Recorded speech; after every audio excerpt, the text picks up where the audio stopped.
So the pattern of behaviour you allude to, it appears to be escalating, if only by the metric of this has actually caused injury, thankfully minor, but it could have been worse.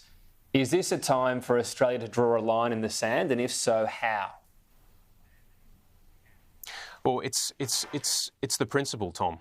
Sure, our divers are okay now, but it could have been a lot worse. If you understand what a sonar does, it sends pressure waves, and our divers could have experienced a sinus rupture, an eardrum rupture, damaged their lungs and other tissue, including their brains. So this was very risky. And to go back to last year, when the Chinese fighter released chaff in front of a P-8 Poseidon, that could have damaged the engines and caused an accident, or indeed in February over the Arafura Sea, where a P-8 was lased by a Chinese warship.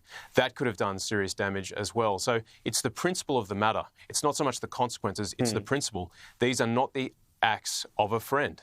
And if we're going to talk about stabilising the relationship, you've got to have boundaries. We all have boundaries in our personal relationships. Why wouldn't we insist on them at a geopolitical level as well, particularly as we're trying to stabilise our relationship with China? How do we draw those boundaries then? Because these incidents keep happening, we condemn them, and seemingly the Chinese Communist Party doesn't care. So how do we need to draw those boundaries differently to what we've been doing them in the past? Well, we're not going to be taken seriously if we won't even raise it peer-to-peer, man-to-man through the Prime Minister.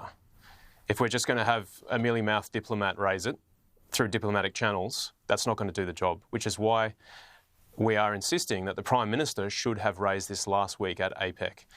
President Xi was very happy to pull up the Canadian Prime Minister Justin Trudeau in November in Bali.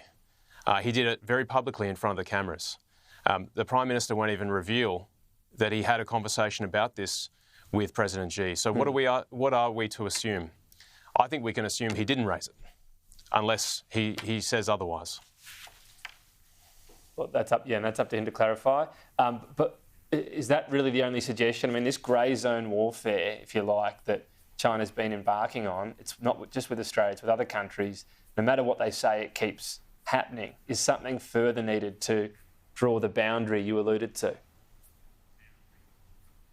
Well, I think we already are. We're investing in defence. We've got a bipartisan AUKUS deal that will deliver nuclear submarines by the end of the decade. Now, I'm concerned about the pace of delivery of AUKUS. I'm concerned that works for the establishment of Submarine Rotational Force West in Perth doesn't actually commence until 2025. And it's from 2027 that we'll have US and UK submarines rotating through Perth.